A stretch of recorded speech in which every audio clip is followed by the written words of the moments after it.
ठरलं तर मग या मालिकेच्या आजच्या भागामध्ये आपण पाहणार आहोत सायली आता घरी कधी येणार याची सर्वजण वाट बघत असतात।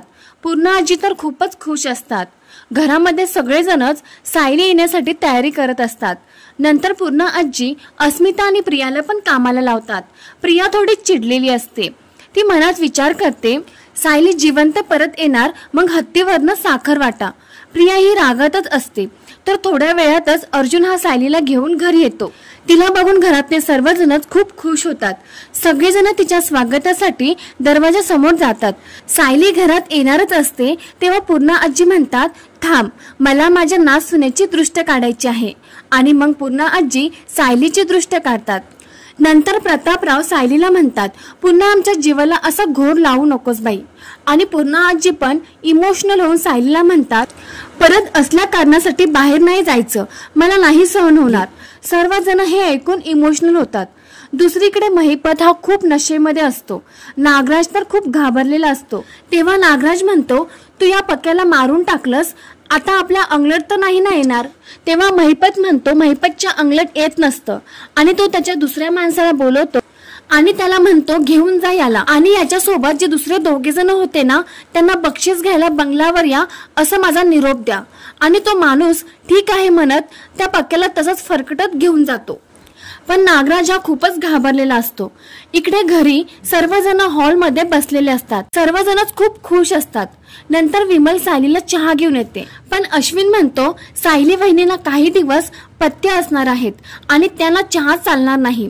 मग अर्जुन लगेच अश्विनला म्हणतो तू एक लिस्ट तयार कर, सायलीला काय खायचे आणि काय नाही खायचे यायची आणि मी यावर स्वतः लक्ष ठेवीन।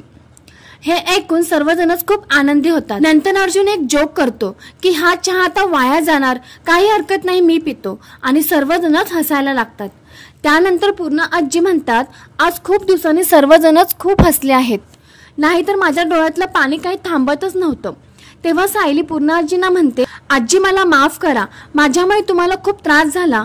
तेव्हा पूर्ण आजी सायलीला समजावत म्हणतात हे बघ सायली, लेकीला बरं नसलं ना की आईला त्रास होतोच, त्यात लेकीचा काहीच दोष नसतो। मग नंतर कल्पना बोलतात अगं आमच्यापेक्षा प्रतिमाचा जीव खालीवर होत होता। आणि तितक्यात अस्मिता बोलते हो ना, ती इतकी अस्वस्थ झाली की घरातून तिचा शब्द पूर्ण होण्याच्या आतच कल्पना तिला थांबवते। अस्मिता मी बोलते ना, जरा थांब ना। आणि नंतर मग कल्पना म्हणते तुझं आणि प्रतिमाचं मागच्या जन्माचं काहीतरी नातं असणार, कारण ही हॉस्पिटलमध्ये आली आणि तू शुद्धीवर आलीस। हे ऐकल्यावर सायली थोडीशी खुश होते। सर्वजणच खूप इमोशनल झालेले असतात। मग कल्पना प्रतिमाला म्हणते प्रतिमा तू ना हॉस्पिटलमध्ये काहीतरी सांगण्याचा प्रयत्न करत होतीस, ते काय होतं ग? तेव्हा कुसुम पण म्हणते हो ना, तुम्ही सायली रक्त असं काहीतरी सांगत होता। मग पूर्ण आजी पण म्हणतात मग कशाबद्दल बोलत होती प्रतिमा? तेव्हा कुसुम म्हणते माझी आणि प्रतिमा त्यांची खूप जुनी ओळख आहे आणि सर्व प्रकार घरातल्यांना ती सांगते। कुसुम म्हणते त्यानंतर त्या अचानकच कुठेतरी निघून गेल्या, मला माहितीच नाही। मग प्रतिमा काहीतरी सांगण्याचा प्रयत्न करते पण कोणालाच काही समजत नाही। मग सायली म्हणते तुम्ही मला भेटला होता असं म्हणायचंय का तुम्हाला? नंतर मग परत प्रतिमा हात वरे करून सायलीला काहीतरी सांगू लागते। सायली म्हणते तुम्ही मला रक्त दिलं होतं का? हे ऐकून सर्वजणच खूप शॉक होतात। तेव्हा प्रतापराव म्हणतात म्हणजे सायलीला ज्या अनोळखी बाईने रक्त देऊन तिचा जीव वाचवला ती तू होतीस? तेव्हा अश्विन म्हणतो वहिनीचा ब्लड ग्रुप ओ निगेटिव्ह आहे, हा लवकर मिळत नाही आणि त्यात तुमच्या दोघींचा ब्लड ग्रुप मॅच झाला, ही तर कमालच आहे ना। मग कुसुम ही म्हणते हो ना, त्या दिवशी प्रतिमाताई माझ्या रिक्षासमोर येतात काय, त्यांना मी हॉस्पिटलमध्ये घेऊन येते, हा केवढा मोठा योगायोग आहे। नंतर अर्जुन प्रतिमाला म्हणतो आम्ही तुला किती शोधत होतो, तू जर तेव्हा निघून गेली नसतीस तर आपली भेट तेव्हाच झाली असती। इकडे प्रिया मात्र खूप टेन्शन मध्ये आलेली असते की या दोघींचा ब्लड ग्रुप एक कसा, जर प्रश्न कुणाला पडला तर मी मेले। आणि तेवढ्यातच प्रियाच्या टेन्शन मध्ये आणखीन भर पडते, कारण रविराज म्हणतात सायली वरून पडली कशी? हे ऐकून प्रिया तर खूपच घाबरून जाते आणि सगळेजण तेच विचार करू लागतात।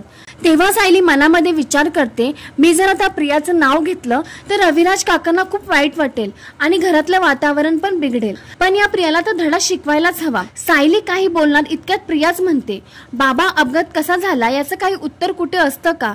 आणि तुम्ही असे प्रश्न का विचारताय तिला? आता दमली असेल ना ती. मग कल्पना ताई पण तिला आराम करायला सांगतात. तितक्यात सायली कुसुम ताईंकडे बघते, तेव्हा त्यांच्या डोळ्यात पाणी येतं. तेव्हा सायली त्यांना विचारते, काय झालं कुसुम ताई? तेव्हा त्या काही नाही असं बोलतात आणि रडायला लागतात. कल्पना त्यांना समजावते, तुमची काळजी ना समजते मला, पण माझा अर्जुन आहे ना, तो सायलीला काहीच होऊ देणार नाही. नंतर त्या बोलतात, अहो सायली शुद्धीवर येत नव्हती ना, तेव्हा तर त्याने अख्खं हॉस्पिटल हलवून टाकलं होतं आणि त्याचं सायलीवर किती प्रेम आहे तुम्ही बघताय ना. तुम्ही एकदम निवांत राहा. मग कुसुमताई तिथून सर्वांचा निरोप घेऊन निघून जातात. नंतर सायली रूम मध्ये येते आणि रूमची आवरावर करायला लागते. तेव्हा अर्जुन तिथे येतो. तो म्हणतो, तुम्हाला आराम करायला सांगितला आणि तुम्ही हे काय करताय? सायली म्हणते, आवरावर करते. मी नव्हते तर केवढा पसारा करून ठेवलाय. अर्जुन तिला म्हणतो, हे बघा मिस सायली, ही लेक्चरबाजी अजिबात नकोय. आराम म्हणजे आरामच करायचा आता तुम्ही. जर तुम्ही माझं ऐकलं नाही ना, तर मग मी अश्विनला सांगेन की हॉस्पिटल मधल्या सर्व डॉक्टरांना इथे घरी तुमच्या समोर घेऊन यायला. मग तुम्ही कशा आराम नाही करत तेच बघतो मी.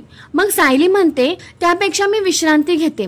नंतर अर्जुन बाहेर गेल्यावरती सायली म्हणते, एखादा खरा नवरा आपल्या खऱ्या बायकोसाठी करेल ना, इतकं केलं तुम्ही माझ्यासाठी, तितक्याच प्रेमाने वागतात माझ्याशी. मग सायली म्हणते, मला माहितीये तुम्ही तुमच्या सगळ्याच आपल्या माणसाची असंच प्रेमाने वागता आणि प्रियांमुळे या सर्व माणसांना त्रास झालाय. मी या सगळ्यांसमोर बोलू शकले नाही तर मी प्रियाला कधीच माफ करणार नाही. तिला चांगला धडा शिकवणार, त्याशिवाय ती परत असं काहीच करणार नाही. तर मित्रांनो, या सिरियलची अशीच अपडेट बघण्यासाठी व्हिडिओला लाईक, चॅनलला सबस्क्राईब नक्की करा.